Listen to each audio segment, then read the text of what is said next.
नमस्कार मित्रांनो. ठरलं तर मग या मालिकेचा आजचा म्हणजे 4 जानेवारीचा रविवारचा एपिसोड रिव्ह्यू तुम्ही ऐकत आहात. आजच्या भागाची सुरुवात होते ती कालच्या उरलेल्या सीनपासून. प्रिया आज सगळ्यांना पटवून देत असते की कसं सचिनला घराबाहेर काढता येईल. ती स्पष्ट सांगते, मी एका गुंडाला आणि त्याच्या मुलीला घाबरून साक्ष दिली होती. निदान बाहेर तरी तोंड काळं केलं नव्हतं तुमच्या जावयासारखं. हे ऐकून कल्पनाताई चिडतात आणि तिला म्हणतात, बस कर प्रिया, तू खोलीत जा. प्रिया लगेच उत्तर देते, हे मात्र मला फार आवडलं. मी विचारलेले प्रश्न तर त्याचं तर उत्तर देत नाही तुम्ही. आणि जावयाला मात्र इथे जेवण घालत आहात. आम्ही आमच्या जावयाला जुक्त माप देतो आणि तू मात्र खोलीत जा. अजब न्याय आहे हा तुमचा. पूर्ण आजी ओरडतात.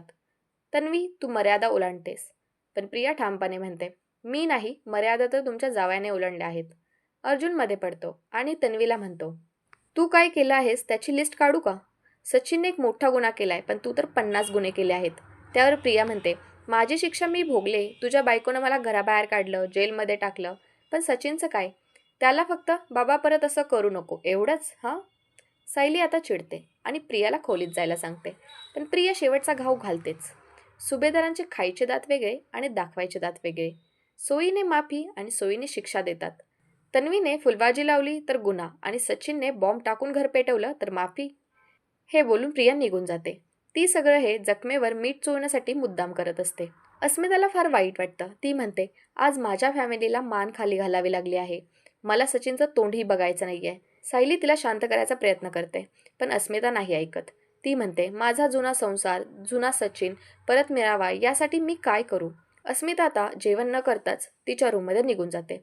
सगळ्यांचं मन खसतं, पण सचिन मात्र निर्लज्जपणे बसलेला असतो.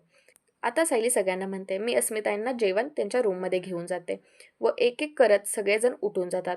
सचिन मात्र तिथेच बसून राहतो. रात्री बेडरूममध्ये अर्जुन आणि सायलीमध्ये मोठा वाद होतो. सायली म्हणते, तुम्हाला सगळं माहीत होतं तरी मला आणि अस्मिताताईंना काहीच सांगितलं नाही. अर्जुन म्हणतो, मी अस्मिताताईसाठीच लपवलं आहे. तिला शॉक नको लागायला. ती प्रेग्नेंट आहे. तिच्याच काळजीपोटी मी कोणालाही सांगितलं नाहीये. सायली ठाम असते तिच्या मतावर. लपवणं हे चुकीचंच होतं, पण तुम्ही मला तरी सांगू शकला असतात. आज त्याचा जास्त मोठा धक्का बसतोय मला. दोघांचं बोलणं तापतं. दोघंही बरोबर आहेत, पण संवाद तुटतो. सायली रागात झोपायला जाते. अर्जुन वेगळा होतो.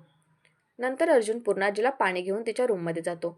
तो पूर्णाजीजवळ जाऊन बसतो व म्हणतो, आजी, माझा हेतू वाईट नव्हता, फक्त पद्धत चुकली. पूर्णाजीही अर्जुनला समजवते, चूक सचिनची आहे. आता अस्मिताला शांत ठेवणं महत्त्वाचं आहे, निदान तिच्या बाळासाठी. हा सीन खूप भावनिक आणि प्रभावी होता. सकाळी घरात भयानक शांतता असते. सायली वातावरण बदलायचा प्रयत्न करते. कॉफी, योग्य संवाद, पण सगळेच तणावात असतात. तेव्हा सायली गेट टुगेदरचा प्रस्ताव ठेवते. अस्मिता आणि तिच्या बाळासाठी, घरात थोडा आनंद परत आणण्यासाठी. सगळे तयार होतात. फुलांची सजावट, केक, गिफ्ट्स यावर चर्चा सुरू होते. अर्जुन जॉईन करायला येतो, पण सायली मुद्दाम निघून जाते. म्हणजे हे यांचं मूक युद्ध अजून सुरूच. आणि आजचा हे एपिसोड संपून पुढच्या प्रोमोमध्ये त्यांनी दाखवलंय, प्रिया बाहेर फोनवरती नागराजशी बोलत असते. ती महिपतच्या प्लॅनबद्दल काही नागराजशी संवाद साधत असते.